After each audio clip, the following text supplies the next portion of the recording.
Hey guys, Chelsea Stark-Jones here with the Little Black Playbook, and I am finally here to deliver some fantasy football news for you. I know I have been slacking and it's been a delay, but I am here and I am here to save you with the Week 3 NFL waiver wires for this week.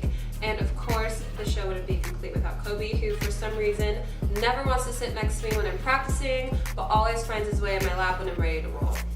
Anywho, let's get going with the Week 3 waiver wire pickups that you should be looking at. Last week in Week 2, we have seen so many injuries from Adrian Peterson, Doug Martin, Arian Foster, Jonathan Stewart, Amir Abdullah, all of which the running back position, as well as Jimmy Garoppolo with a shoulder injury. So there are plenty of areas in which I know you will need a quarterback or most definitely a running back. So let's get to it.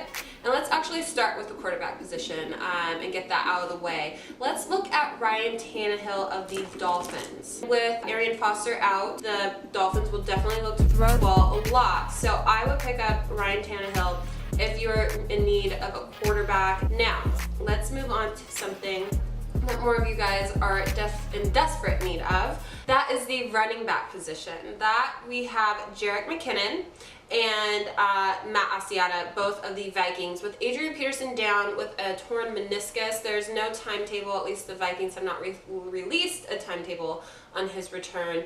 Those two running backs I would look to target first. I would look to target Asiata over McKinnon, although a lot of other people will tell you to look at McKinnon.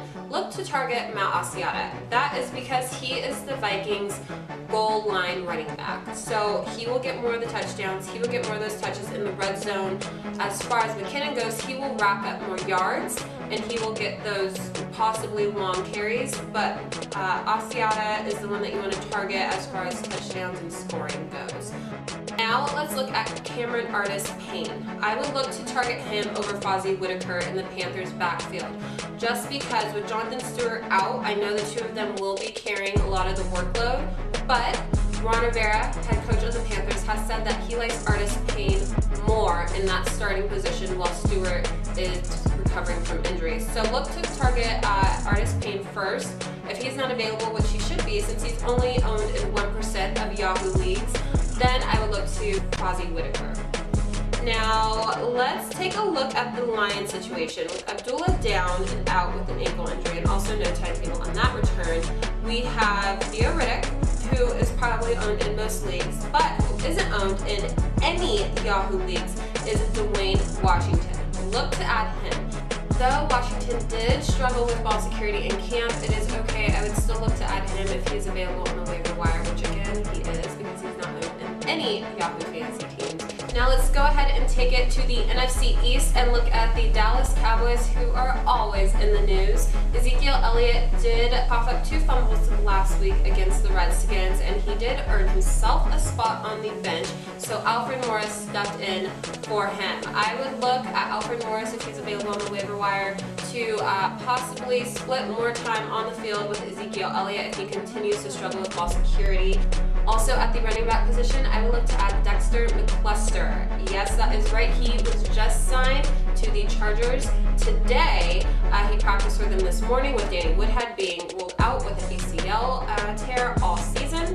Dexter McCluster will be a good pickup in the waiver wire. McCluster is a well-rounded back. He's great in passing down situations, which will definitely help you if you're in a PPR league. Now let's look at the wide receivers. The first target I would look at will be Anquan Boldin. He has filled in a slight void for Matthew Stafford with Calvin Johnson gone. Anquan Boldin is a huge red zone target. He's a big target, and I would look to him. He scored 1 touchdown on Sunday, and he almost scored a second if it weren't called back due to a penalty. So Anquan Boldin is a good pickup if he's available in your league, as well as Tyrell Williams of the Chargers. With Keenan Allen out from his Week 1 ACL tear, a lot of people probably already picked him up in your league, but Tyrell Williams will continue to fill the void with Allen gone for the Chargers. Colts wide receiver Philip Dorsett, with Dante Moncrief out with a shoulder injury and no timetable to return, Dorsett will be a good pickup here if you're in need of a receiver, just because he will be filling in for Moncrief and getting his targets with a Colts offense that loves to throw the ball. Now let's take a look at the Giants receivers, specifically Victor Cruz. A lot of people have been weary about picking him up, especially during the draft, just because of his injuries and not being on the field the last 2 years. But he has come back and bounced back and is looking good and is being a vital part of that Giants offense that has yet to hit their full stride. So I would definitely add Victor Cruz. Lastly, this is someone that I would definitely take and stash away.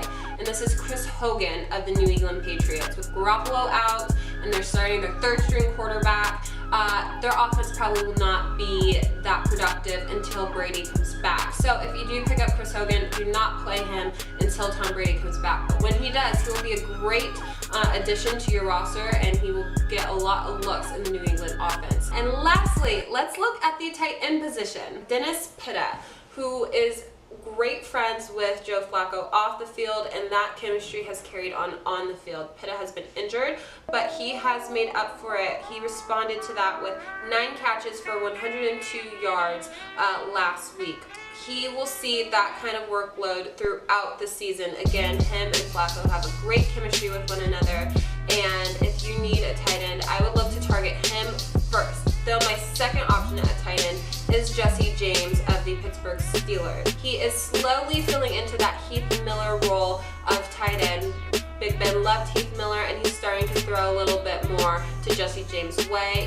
Oh, and if you are looking to pick up a defense, go ahead and target the Tampa Bay Buccaneers, who are facing the Rams this week, who have yet to score an offensive touchdown, as well as the Miami Dolphins, who face off against the Browns and their third string quarterback. Those will be your 2 defenses I will look at if they're available in your league.